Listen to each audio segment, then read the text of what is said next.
Hello class, good afternoon. Today we're going to study again our module 2, week 2. Okay, it's all about the financial market, the financial instrument, and financial institution. Okay, in this episode, in this week 2 module, you are expected to distinguish financial institution from financial instrument and financial market. It means to say you will be able to distinguish the difference between financial institution, financial instrument, and financial market.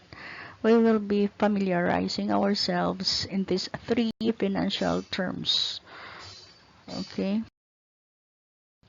So here is the title of our topic for today's video: the financial institution, instrument, and market. Okay. Look at the place around you. Nakalagaw na ko mo sa Escalante, sa Balintawak. Have you seen buildings there? Have you seen establishments? Tubo lang ang mga buildings, no? Pero sa picture tadiya daw hindi niya Escalante yaw. But just imagine, sa Balintawak, makita mo da ang klase-klase nga mga opisina, mga buildings, okay? So maybe one of those buildings are having a company such as financial institution or financial market, or may it be an instrument. Okay, we're going to identify those things within our surroundings. What is financial institution, what is instrument, and what is financial market. Okay, let's move on. Here is the basics of financial system. What is financial system? When we say financial system, class, it's all about the circulation of money.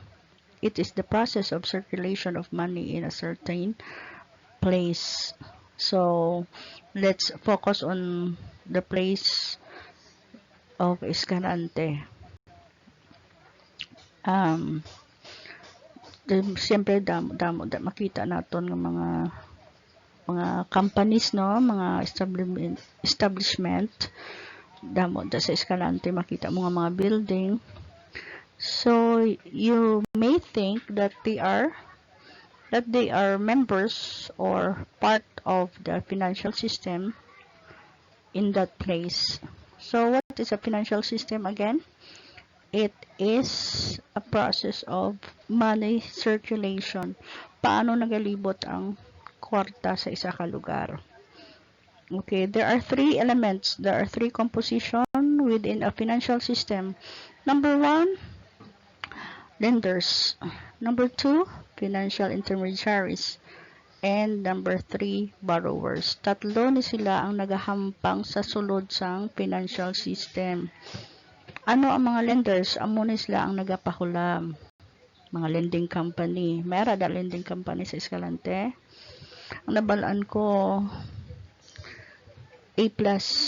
It's a lending company which provides money to SSS pensioners. Ang ilang mga kliyente, ang mga pensionado, ang mga ginapautang nila. Okay. Next, borrowers, amo na yung mga naga-utang. Ang lenders, nagapahulam. Ang borrowers naman niya, ang nagahulam, mga naga-utang. Okay, basi kamo or ako, isa man sa panghulam. Pero sa diin kita nagapanghulam. Either we will borrow money from financial intermediaries. One of the best example of financial intermediaries is a bank. Mga bangko ni bala, mga bangko da. Have you noticed some of the banks there in Escalante? Ano ang mga bangko nga da? Okay. I have been to UCPB. Nakakatuwa da sa UCPB. Nakita ko may video man da. Ano pa? Rural Bank of Escalante. Yes. Those are the banks that are familiar to me when I go there sa Escalante. So they are part of the financial intermediaries. Intermediaries, it means to say middleman. Nagapatunga siya. Nagapatunga siya sa transaction between lenders and borrowers. Okay? Ang mga lenders naman, although they are companies nga nagapautang, nagakadto manibala sila sa mga bangko para mangutang man. Okay? Kung mangutang sila o kung nagadeposito sila. Ang mga borrowers, nakadto man sila sa bangko para magdeposito sa ila kwarta kag mangutang. Okay? It is called indirect financing. Indirect financing when the borrowers go to the financial intermediaries. Dito siya mangutang. Amo ni ang indirect financing. Pero ang direct financing naman niya is that ang lenders gadiretso siya pahulam sa borrower. Wala na siya gaagi sa financial intermediaries. Okay. Next. Okay, what is financial institution? As I have said, financial institutions, they are companies that are dealing with borrowings and savings. I mean to say, sila nagapahulam, kag nagabaton man sa mga deposito. Like for example, bangko, they are called financial institution. Kaya nagaprovide sila loan, nagapagwa sila loan sa mga tao. At the same time, nagabaton man sila sa mga deposits. So, nagatiyog na ang kwarta sa ila. Nakatry na ka mo magdeposito sa bangko? O kung nakatry na balaman ka mo nga mangutang? Okay? Kung may business ka mo sa ulihi, if you have enough credentials only and requirements, you can go to the bank. You can have a loan. Ang loan, makautang ka mo to provide you with monetary assistance for the business operation. Kung mayara ka manggid business only, example, mayara ka restaurant, kinanglanan mo sang kwarta para pangkapital dugang, you want to buy more equipment or tools for your restaurant for cooking or anything. So, pwede ka, you can go to the bank and have some borrowings or a loan. So, ang nalakad to sa mga financial institution, both borrowers and depositors. Sila ng mga tao nga, ang mga depositors, ang mga tao nga may mga extra nga kwarta, gakadto sila sa bangko, dito nila ipatago ang ilang kwarta. Ang mga borrowers naman, amo naman sila nga mga tao nga gikinanglan kwarta, kani gakadto sila sa bangko kay manghulam. Okay, financial institutions are usually banks, mga bangko na sila. Okay? Sa Escalante damo da bangko, 3 ka bilog ang nabalaan ko nga bangko. BDO, UCPB, kag Rural Bank of Escalante. They are financial institutions. Okay, here are the financial institutions that are so popular in our country. Yes, they are big banks. They are big financial institutions.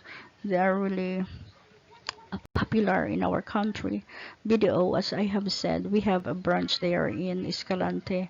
Security Bank also we have here in Bacolod. China Bank is popular here in Bacolod. BPI, Union Bank, RCBC, Metro Bank, PNB, DBP, Land Bank. Land Bank is owned by the government. This is where government employees get their salaries, because all the payments or payroll will go through this bank. Regalabay ang amon mga sweldo.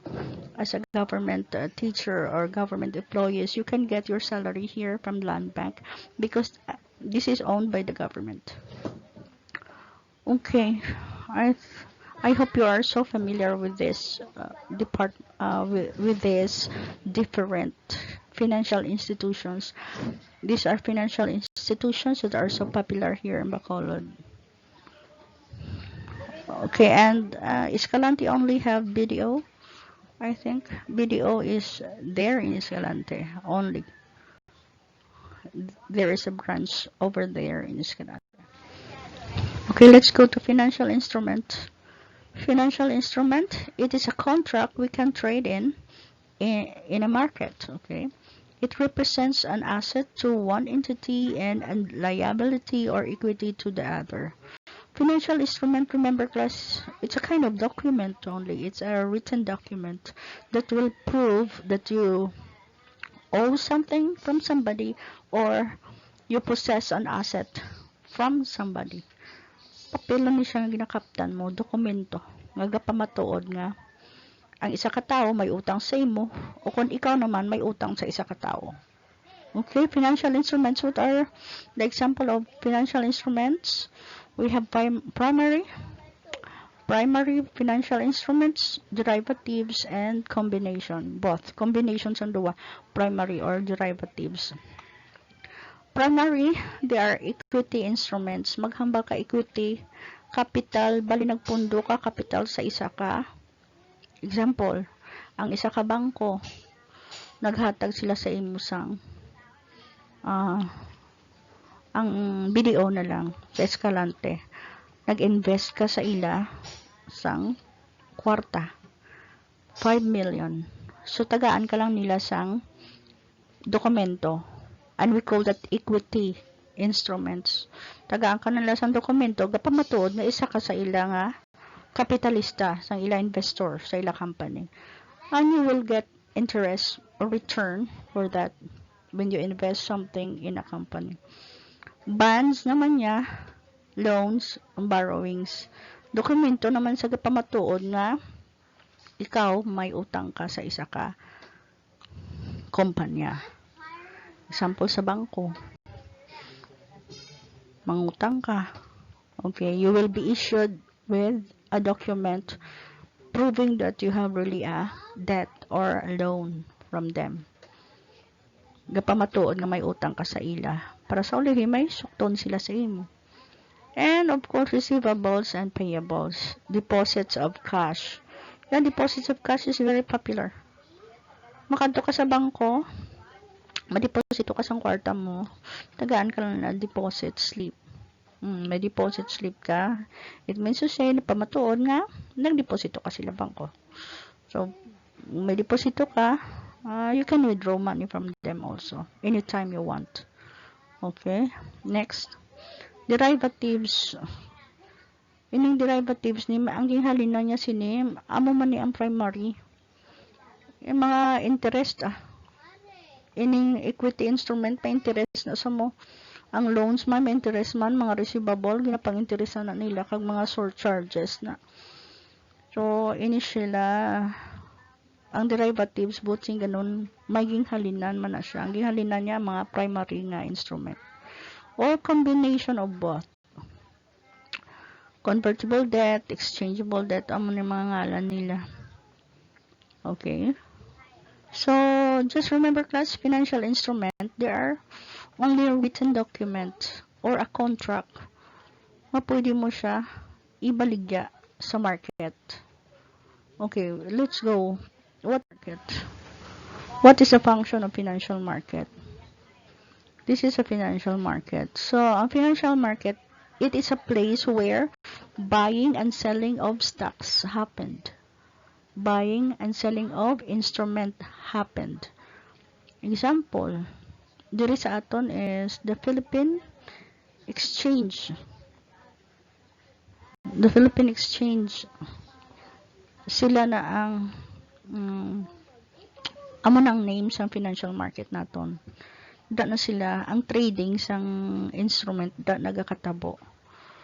Sa financial market, makabaligya kada money market, stock market, bond market, derivative markets. Okay, financial market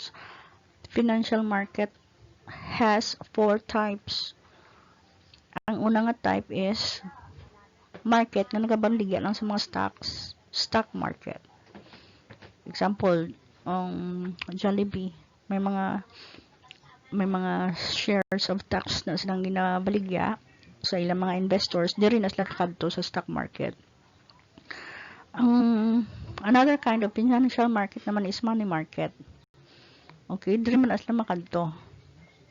Kag o kon derivatives, itong hambal naton kagina, mga interest, blah blah blah, diri man sila kadto. Or bond market, ang mga utang.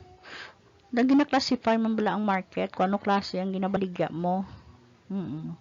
Ano klase nga mga financial instrument. So kung ang imo financial instrument is about stocks, diri ka makadto sa stock market.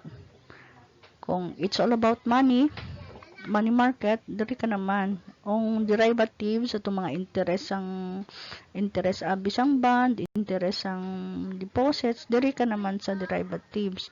Kung abot naman sa mga bonds, interest sa mga loan, about mga bonds, diri ka naman nga market. So, do parehas na bala nga kung baligya mo mga isda, dito ka sa isdaan mabaligya. Kung mabakal ka naman example sa mga utan, dito ka naman sa ulutanan. Gina-classify man na class ang financial market kung ano ang pwede nimo baklon dira o kung pwede mo nga baligya. So, those are the functions of financial market. The functions of financial market is to let the buyers and the sellers meet. Ginatabo nila ang nagabakal kag ang nagabaligya. Sang ano? Either bond, either stocks, or money, or derivatives.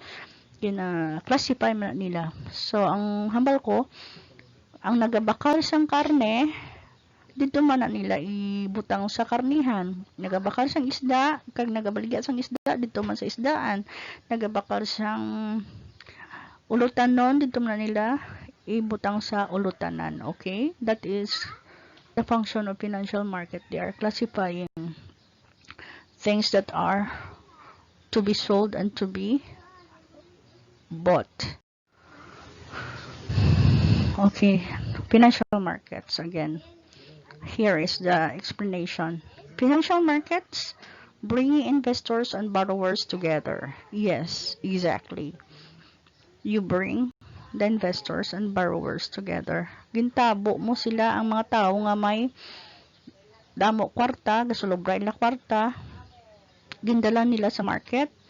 Ang tao naman nga mga borrowers nga kulang kwarta, gintabo man sila sa market. That's why financial market is here in the middle. Okay? Financial markets like banks and other financial institutions, but financial markets really popularized by banks. Banks are the most popular example of financial markets because they are bringing the investors, lenders, and the borrowers together. Okay, investors. Who are the investors? They're the lenders. Ang nagapahulam because they have extra cash. They have savings. Damo sila kwarta. They don't know what to do with their money. So all they have to do is to go to the financial market and invest something. Kadto sila sa bangko magdeposito. Kaya because dahil sila kabalo kung ano himo na sila kwarta, kaya damdamo na sila sang savings or extra funds. Okay, so they can go to the financial markets like banks and other financial institutions like Bank of America, HSBC, yes, you can Lloyd's Bank, Citigroup, Credit Suisse, BNP, yeah, you can. This is international banks that are really popular internationally. So people who are having extra cash, they are called investors and lenders. They can go to the financial market like these companies to invest or deposit their money. At the same time, borrowers, people who needs money, who needs funds, they are lacking of money, they also go to the financial market. Borrowers can be governments and companies. Ang Pilipinas kadto sa International Monetary Fund. Ang utang naton sa International Monetary Fund is really a big amount na, because our government likes having debt. Mahilig gid mga utang. So we go to the international banks para lang mangutang. Ang ato naman manggaranon sa bilog kalibutan, kadto man sila sa financial market o sa banks man para mag-invest sila kwarta. Okay, so borrowers can be governments and companies. Pwede ka gid mangutang if you will have your company in the future. You can go to the banks for financial assistance. If you want to borrow something, you can go to the financial market like banks. Okay, so financial market again, it is a place where investors and borrowers meet together. Financial markets is bringing investors and borrowers together. Okay, next. So financial instrument, let's go back to the financial instrument. As you can see here, there are two categories of financial instrument. It might be legal form or financial instrument. Special purpose vehicle, operate transfer. You may not understand this fully because you are still grade 12, but at least you have read this. Be familiar with the terms under financial instrument: bonds, loans, shares, bonds ng bond security, mga kasugtanan, loans, mga utang, shares of stocks mo, lease agreement, kung lease agreement balaga, renta, lease for renting a place, for example 30 years. Example, ang Dito company is here in the Philippines now, and they are looking for locations to be rented. They want to lease for land where they can put up their towers to be used for 5G network. So ang lease agreement, lease arrangement, ang ilang dokumento sa pag-arkila, tawag na siya nga lease arrangement. Arkila marinta sila mo. Or venture capital sa negosyo ang mga bago. Contribution in kind, labor made available, micro savings, and microfinance. Okay, at least you're familiar with those terminologies. Okay, class, I hope you have gained some information about our discussion, and I will see you on the week 3 episode.